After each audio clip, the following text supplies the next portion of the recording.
We'll start in about a minute.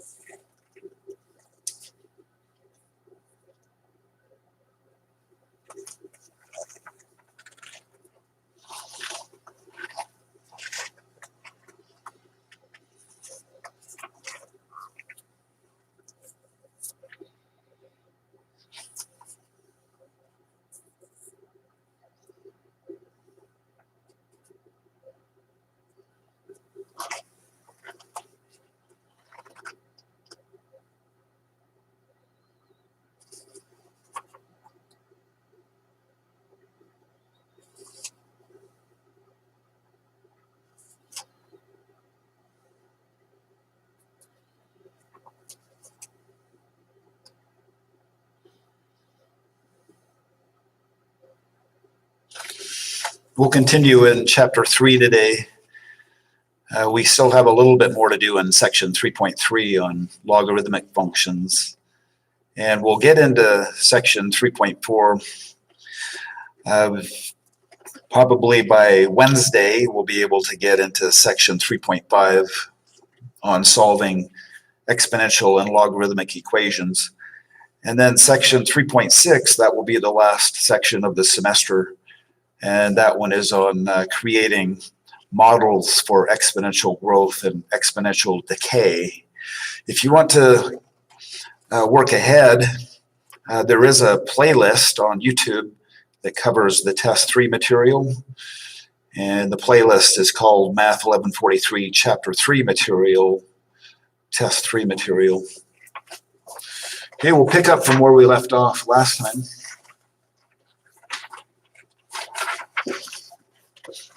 We want to sketch a graph of this logarithmic function, y equals log base 2 of x minus 1.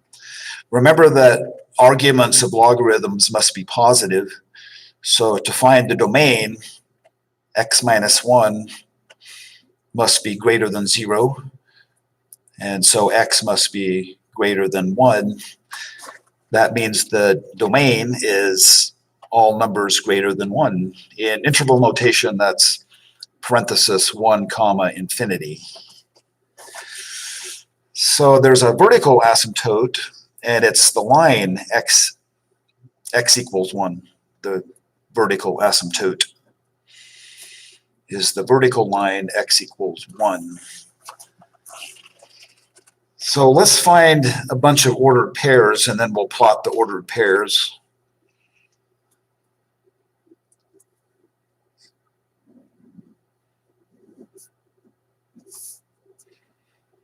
So the way I pick my x-coordinates is determined by the function. This is a base 2 logarithm of x minus 1.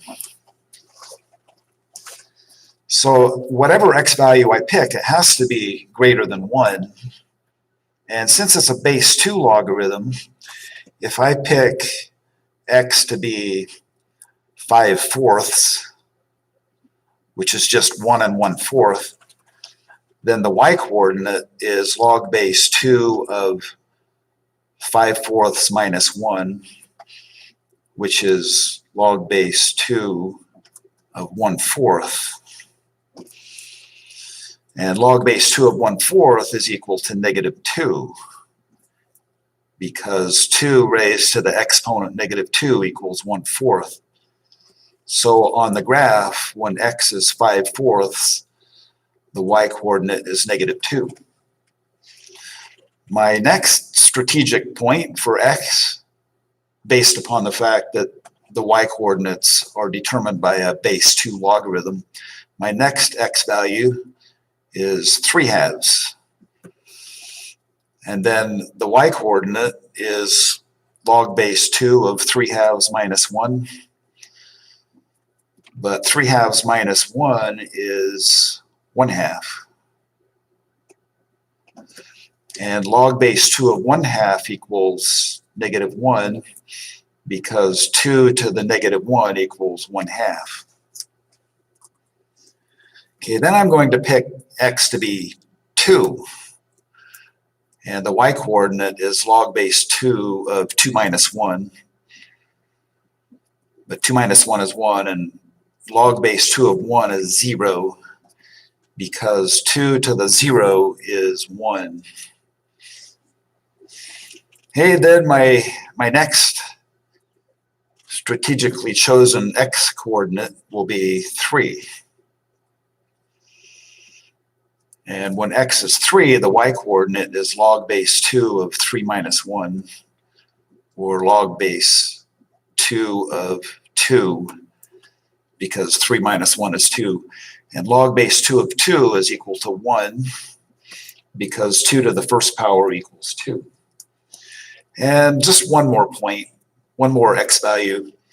If I pick x to be 5, the y-coordinate is log base 2 of 5 minus 1, or log base 2 of 4. And log base 2 of 4 equals 2, because the base number 2 raised to the exponent 2 equals the argument 4. So if we just plot those 5 ordered pairs, we'll get our graph of that logarithmic function.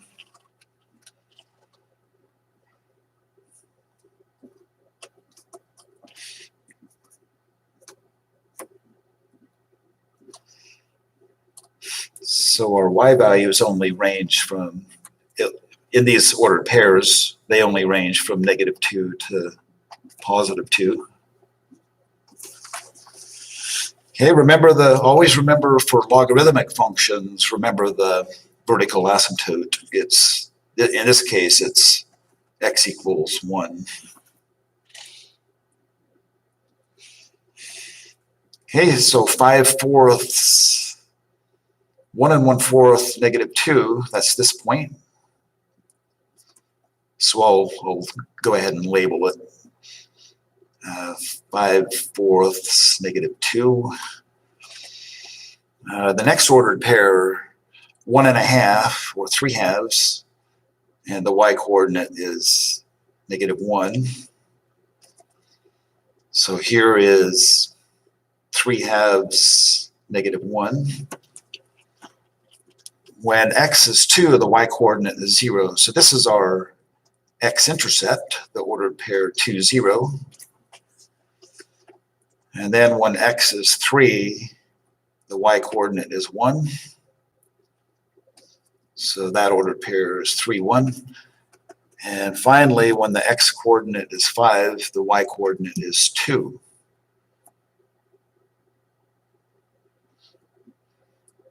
So the ordered pair 5, 2. And then connect the dots with a smooth graph, something like this. So that's all there is to it. If you know logarithms really well and know how to pick values so that they work out nicely, then just plot the points and connect the dots. Okay, we'll look at a couple functions, logarithmic functions. We'll find their domains, and then we'll find their inverses, but we won't graph these.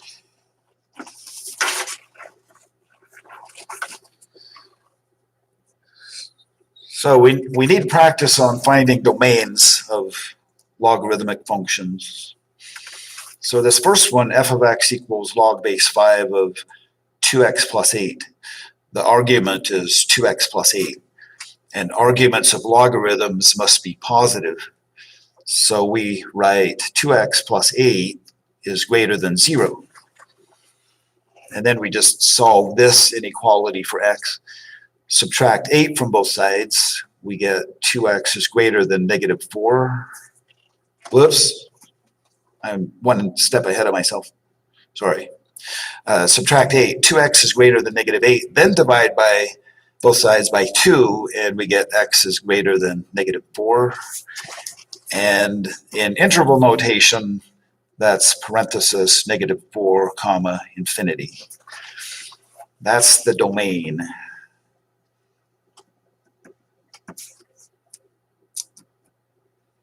Okay, how do we find the inverse? Well, step 1, replace f of x with y. So we get y equals log base 5 of 2x plus 8. Step 2, interchange x and y. In other words, replace y with x. Replace x with y. And then in step 3, solve for y. Solve for y. Okay, we have, in step 2, we have a logarithmic equation. The variable that we want to solve for is in the argument of the logarithm. So that means that we just want to convert this logarithmic equation into its exponential equation equivalent. So the base of the logarithm is 5, and 5 raised to the exponent x equals the argument 2y plus 8. So I'll write it as the argument 2y plus 8 equals the base number 5 raised to the exponent x. And now we're just a couple of steps away from the inverse. Subtract 8 from both sides, so we get 2y equals 5 to the x minus 8. And then divide every term on both sides by 2. So up here I'll write y equals 5 to the x minus 8 all over 2. And then the inverse notation is f inverse of x, if you can read that. So this is okay to leave it in that form the way it is. Okay, the next example, g of x equals the natural log of 7 minus x. So to find the domain, we remember that arguments of logarithms must be positive. So 7 minus x is greater than 0. Okay, so we can go about solving this inequality for x in a couple of ways. The brute force method, we just subtract 7 from both sides, so negative x is greater than negative 7. So that's a greater than, and that's a 7. And then divide both sides by negative 1. And remember to switch the inequality to its opposite whenever you multiply both sides or divide both sides of an inequality by a negative. So x is less than 7.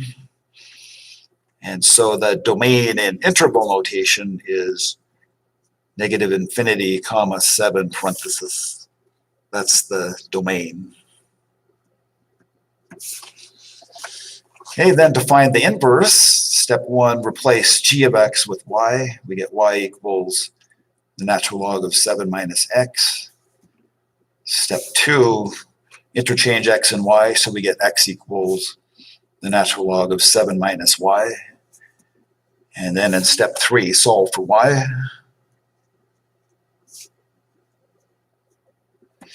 So since y is in the argument of the natural log, we can convert this logarithmic equation to its exponential equation equivalent. So it's a natural log, so the base number is e. So e raised to the power x equals 7 minus y. So I'll just write the argument 7 minus y equals e to the x. And depending on what you want to do, I think I'll just do it the easy way. I'll add y to both sides and subtract e to the x from both sides, all in the same step, and I'll get y equals 7 minus e to the x. And then the inverse notation, g inverse of x, is 7 minus e to the x.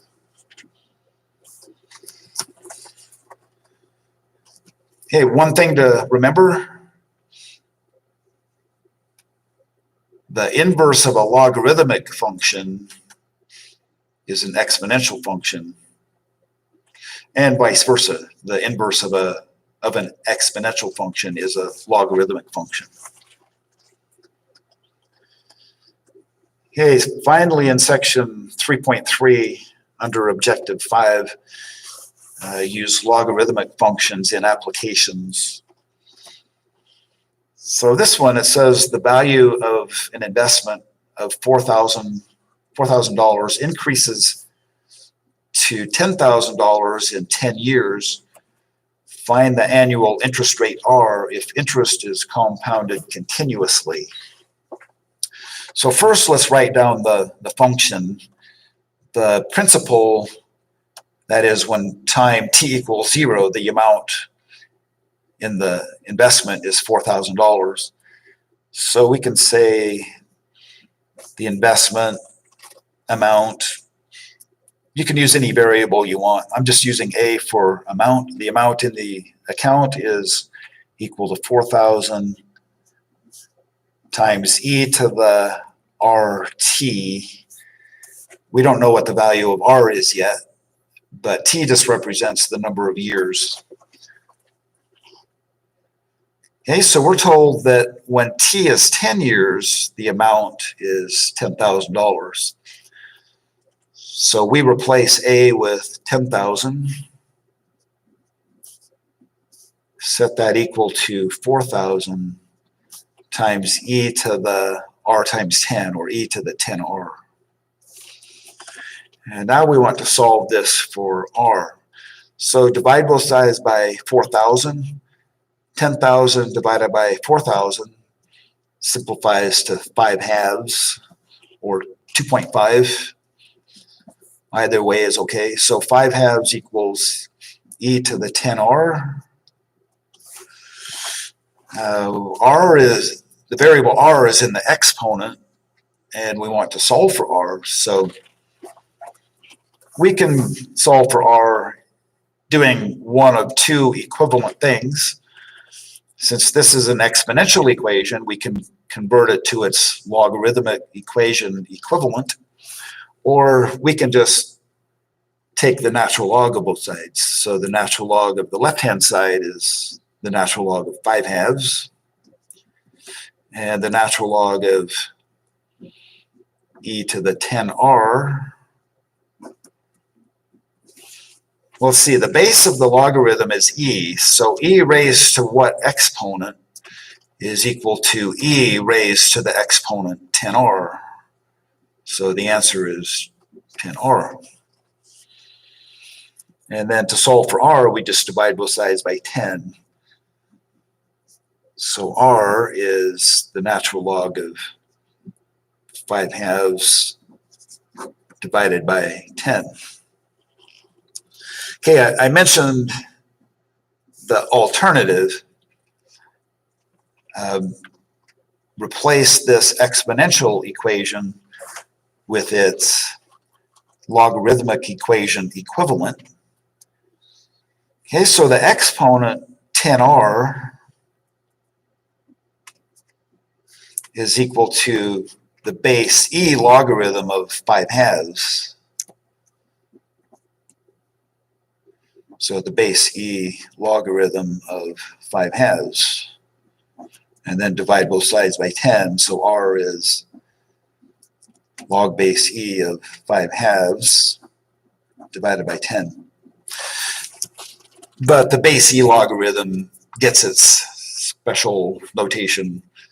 So if you're writing on a quiz or a test, this is a fine answer as far as I'm concerned, but you can also write it as r equals the natural log of 5/2 divided by 10. Okay, now we'll be able to move on to section 3.4.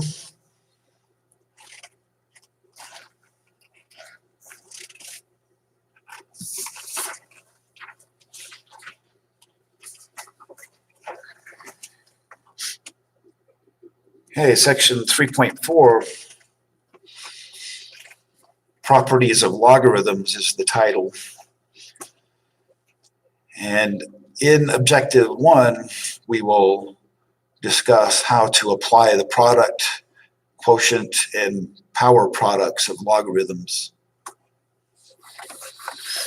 Okay, so our setting is becoming familiar. Let b be a constant real number such that b is greater than 0 and b is not equal to 1. Let capitals P and Q be positive real numbers, and let r be a real number. So the real number r could be positive, negative, or 0.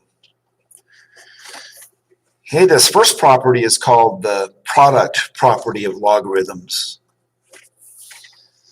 It's called a product property because the argument of the logarithm is a product of two numbers, p times q. So in this property, log base b of the product p times q is equal to log base b of p plus log base b of q.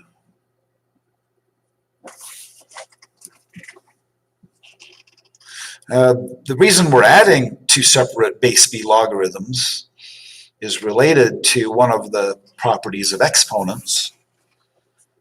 And I'll point that out in a little bit more detail later. Okay, the next one, this is called the quotient property of logarithms because the argument of the logarithm is the quotient of two numbers, or a rational expression, or a fraction perhaps. So log base b of p divided by q can be written as log base b of P minus log base B of Q.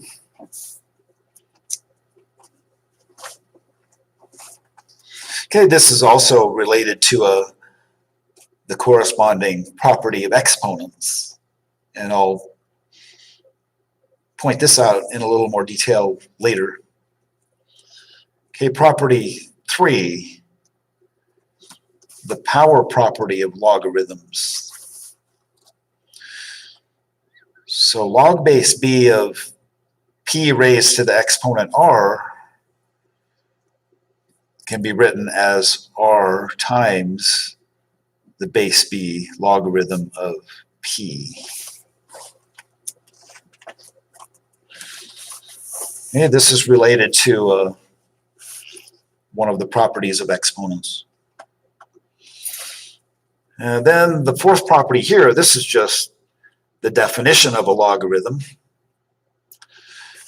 The base number b raised to the exponent log base b of p, that equals p. So we've already seen that log base b of p, the definition of log base b of p, is that it's the exponent that b must be raised to in order to produce p. Okay, we'll review the definition of a logarithm and the basic properties of logarithms. We have already seen these before, but this is just a quick review. Definition of log base b of x, where b is greater than 0, b is not equal to 1, and x is greater than 0. So don't forget, arguments of logarithms must always be positive. That's why x is greater than 0.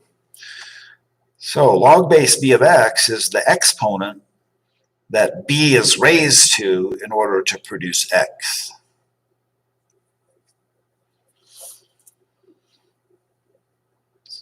And then the basic properties of logarithms.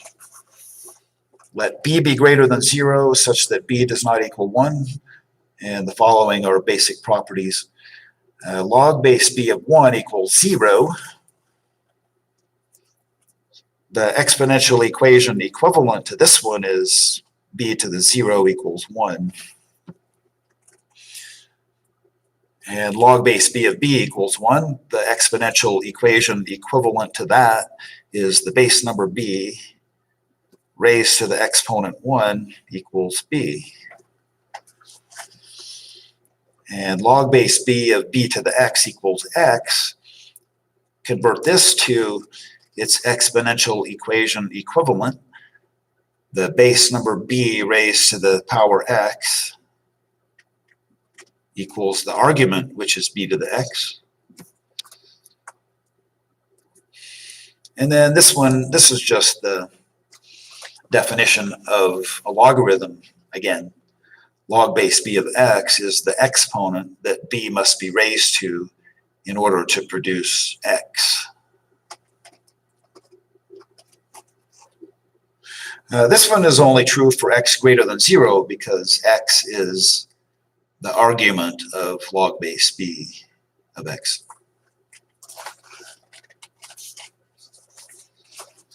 Okay, we'll do a bunch of exercises involving these properties of logarithms.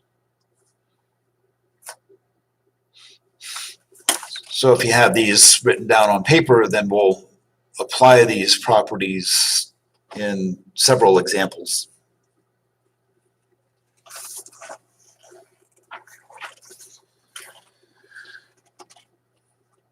Okay, one of the things that you'll see on a future quiz, and if not a quiz, at least on the next test, and most likely on the final. So on this one, each of these examples, we're starting out with a single logarithm. And the instructions, this is objective 2 in section 3.4, write a logarithmic expression in expanded form. So we're going to break apart this single base 7 logarithms using the properties of logarithms. So we first note that we have log base 7 of a product. On the inside, we're multiplying a to the 4th times b to the 3rd. So our first step is to apply the product property of logarithms and write this as log base 7 of a to the 4th plus log base 7 of b to the 3rd.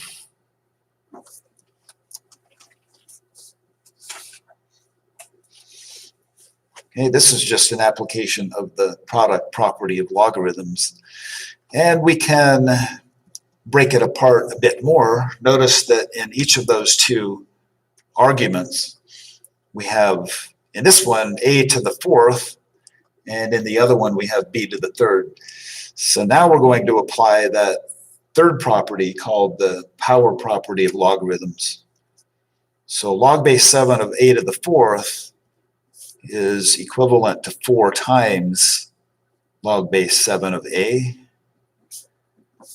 and log base 7 of b to the 3rd is equivalent to 3 times log base 7 of b.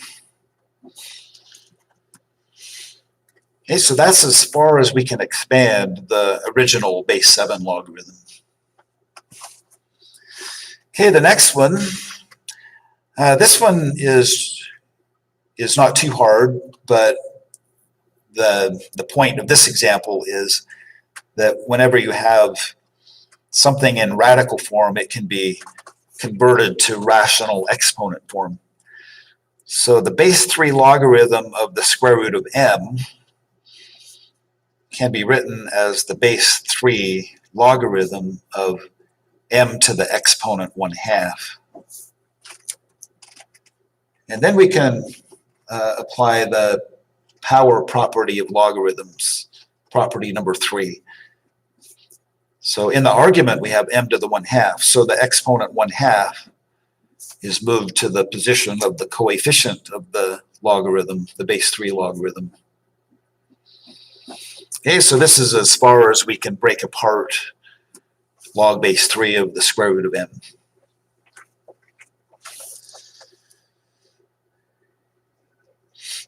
Okay, they can get a little more complicated. And so more practice will help you overcome any pitfalls that might arise. On this one, the logarithm, I should say, the common logarithm of the 5th root of q to the 3rd r. Remember, if there is no base indicated on a logarithm, it's understood to be the base 10 log, or the common logarithm. Okay, so the first thing to do on this one, inside the argument,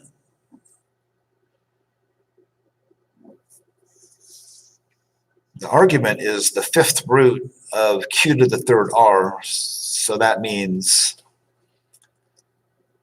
the radicand q to the 3rd r is raised to the 1/5 power.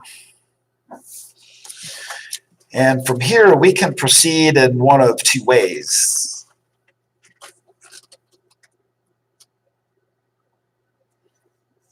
So we can, in the next step, apply the power property of logarithms. This is one option. We can write this as 1/5 times the base 10 log of q to the 3rd times r. It's okay if you do it this way, but you have to be careful. However you expand the base 10 log of q to the 3rd r, you have to multiply it all by 1/5. So I'll proceed here on the right. This can be written as 1/5 times the base 10 logarithm of q to the 3rd, and then plus 1/5 times the base 10 logarithm of r. If you want to put brackets around this logarithm first and then expand the logarithm of that product, you can, and then eventually you would have to distribute multiplication by 1/5. Okay, but either way, we have one step left. So 1/5 times the log of q to the third, this exponent 3 moves to the coefficient. And 3 times 1/5 is 3/5.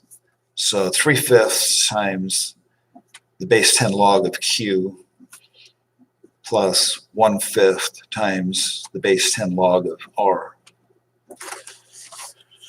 Okay, so the alternative, I'll just go through that real quick. On the inside of the logarithm, you can apply one of the properties of exponents and multiply this exponent 1/5 times the exponent 3 and the exponent 1 on r, and you can write it as the base 10 log of q to the 3/5 times r to the 1/5. And then use the product property and write this as the base 10 log of q to the 3/5 plus the base 10 log of r to the 1/5.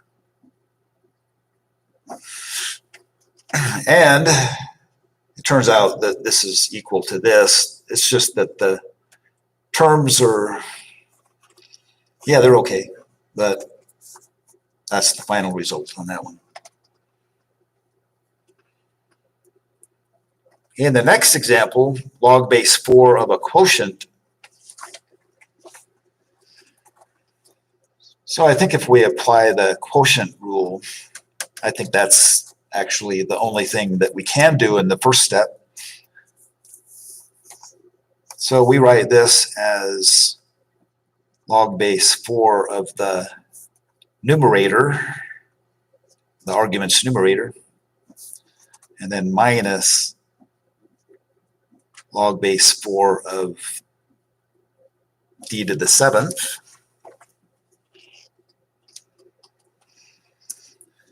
And then on this one, we can apply the product property, log base 4 of a to the 3rd times k, and write that as log base 4 of a to the 3rd plus log base 4 of k. And then on this one, we can apply the power property of logarithms. And instead of minus log base 4 of d to the 7th, we'll write minus 7 times the base 4 logarithm of d. And we're just one step away. There's the second and third terms are already as simplified as they can be, but then we apply the power property of logarithms to this first one. Move the exponent 3 to the coefficient. So it's 3 times the base 4 log of a plus the base 4 log of k, and then minus 7 times the base 4 log of d. Okay, that's as far as we can expand that one.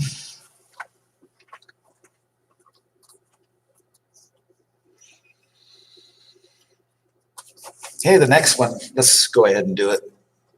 Log base 2 of the 7th root of 29 over t to the 4th. So this is log base 2 of 29 over t to the 4th to the 1/7. So I think what I'll do is I'll move this exponent 1/7 in the argument out front, so it's 1/7 times the base 2 logarithm of 29 over t to the 4th.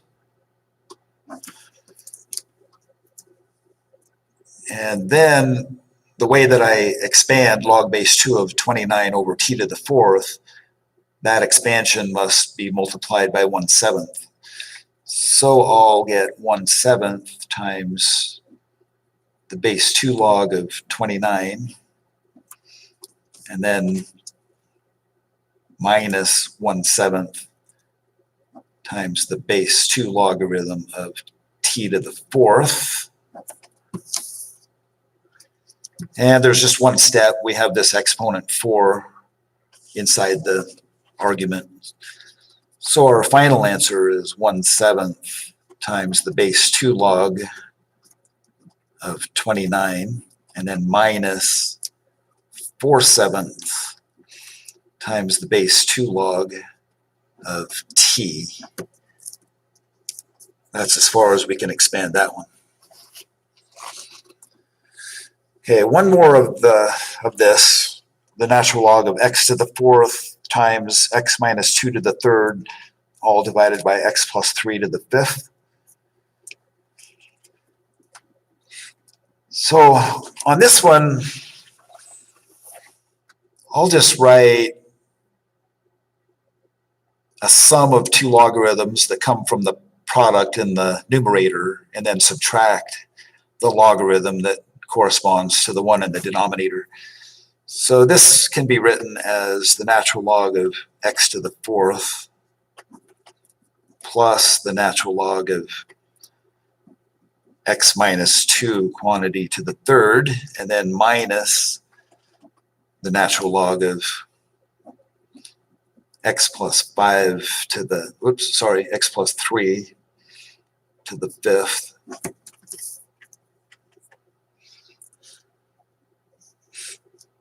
So I applied the product property to the product in the numerator, and also applied the quotient property because we have this in the denominator.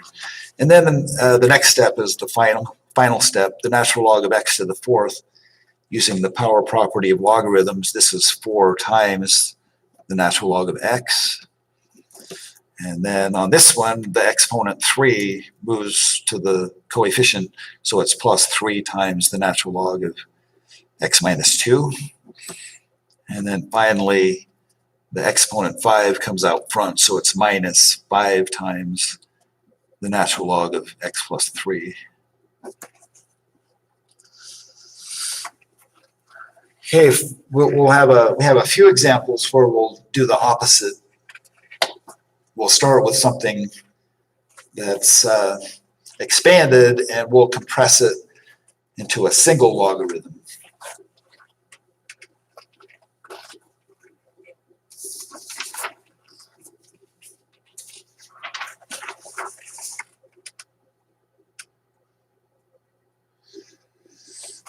Okay, so this is in objective 3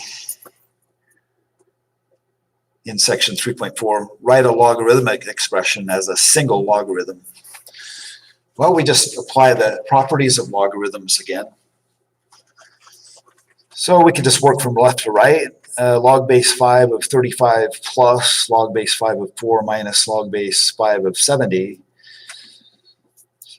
We apply the product property to the first two logarithms because we're adding. So this is log base 5 of 35 times 4, which is 140, and then minus the base 5 logarithm of 70. And now we'll apply the quotient property since we're subtracting one base 5 log from another base 5 log. So this becomes the base 5 logarithm of 140 divided by 70. And we can simplify in the argument. 140 divided by 70 is 2. So our compressed logarithm, single logarithm, is log base 5 of 2. Okay, the next one is a little more involved. Each one of the logarithms has a coefficient besides 1, so we'll apply the power property of logarithms. And the first one, 1/2 log base 7 of y, is log base 7 of y to the 1/2. And then minus this 2 is going to be the exponent on x inside the parentheses. And then the exponent, sorry, the coefficient 3/2 will be the exponent on w inside the parentheses. So this will be plus log base 7 of w to the 3/2. And we can write, in the next expression, we can write the single base 7 logarithm, because this one has a positive 1 for a coefficient. This one on the right also has positive 1. And this one has negative 1. So we can write log base 7. And then in the numerator, we'll have a product of y to the 1/2 times w to the 3/2, and then divided by x to the 2nd, if you can read that.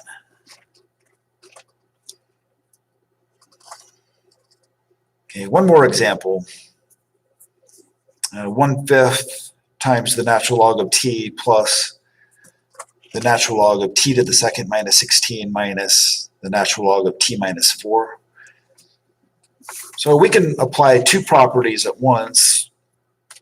For this first one on the left, we'll apply the power property of logarithms, and we'll get the natural log of t to the 1/5.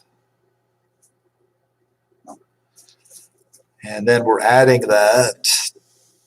But here, since the second and the third involves subtraction, we can apply the quotient property to these two and write it as the natural log of t to the 2nd minus 16 over t minus 4.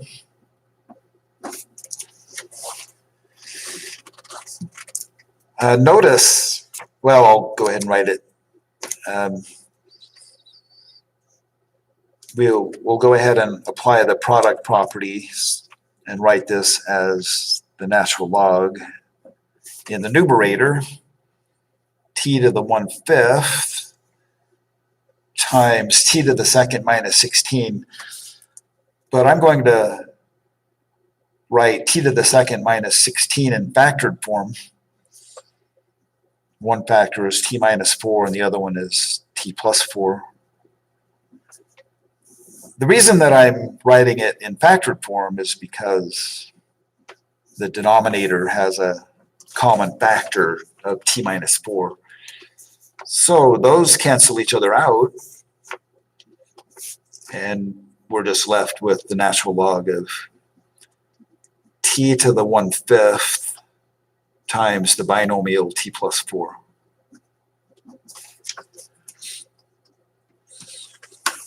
Okay, the next objective in section 3.4 will apply the change of base formula.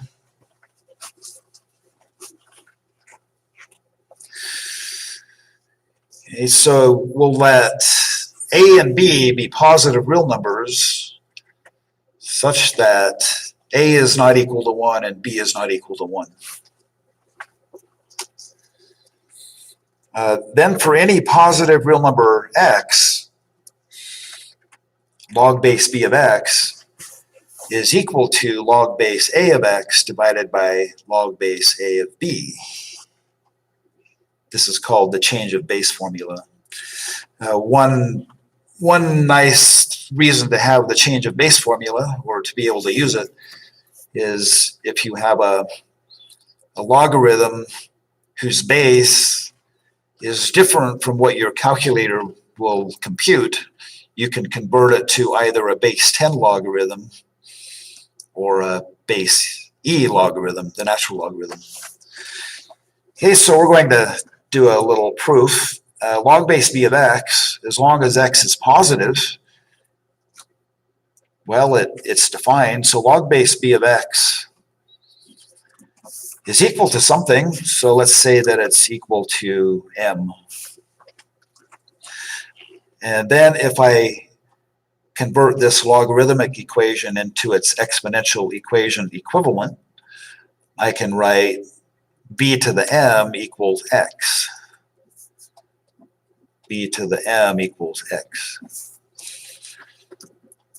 Well, both sides of these equations have to be positive because x is defined to be positive, and b is positive, and b raised to any exponent is positive.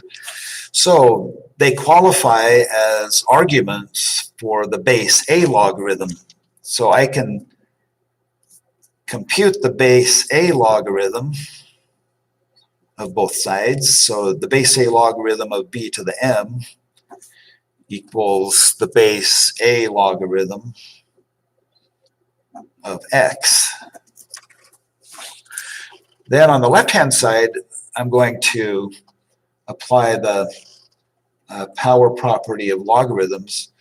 The exponent m can be brought out front, so I can write it as m times log base a of b, and that's equal to log base a of x. The goal is to solve for m, so if we just divide both sides by log base a of b, we get log base a of x divided by log base a of b.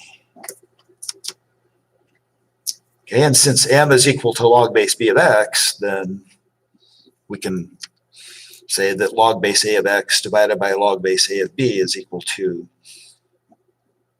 log base b of x. There are a couple of things that are helpful to remember this change of base formula. So I'll just point something out here. If you want to express the base b logarithm of x in terms of the base a logarithm, then in the numerator, it's going to be the base a logarithm of x, and in the denominator, it's the base a logarithm of b. Okay, let's see if we can solve this puzzle. Determine the integer n such that n is less than the base 5 logarithm of 103, which is less than n plus 1. Okay, so if n is an integer, log base 5 of 103 is between consecutive integers. And the way that we're going to figure this out is by noting what kind of logarithm we have. We have a base 5 logarithm. And if the base of a logarithm is greater than 1, we know that that logarithm increases, the base 5 logarithm increases over its domain. So if I can strategically pick arguments for a base 5 logarithm that are powers of 5, so that one of those powers of 5 is smaller than 103, and the next power of 5 after that is bigger than 103, then I will have the answer. Okay, well, 25 is a power of 5, so log base 5 of 25, that has to be less than log base 5 of 103, because 25 is less than 103, and log base 5 of 103 is less than the base 5 logarithm of 125. 125 is also a power of 5. And log base 5 of 25 is 2, because 5 to the second power is 25. So in other words, 2 is less than the base 5 log of 103. And that's less than the base 5 log of 125, but that's the base 5 log of 125 is 3, because 5 to the third power is 125. Okay, so this number, log base 5 of 103, it's between 2 and 3. And the last thing we'll do, use the change of base formula and a calculator to estimate log base 5 of 103. Okay, so the way that you do it you can pick the base 10 logarithm or the natural logarithm. And in the numerator, if you use the natural log, the numerator is the natural log of 103. And the denominator is the natural log of 5. And use a calculator, and you can come up with a decimal approximation for log base 5 of 103. Okay, we're out of time. So next time we'll start section 3.5.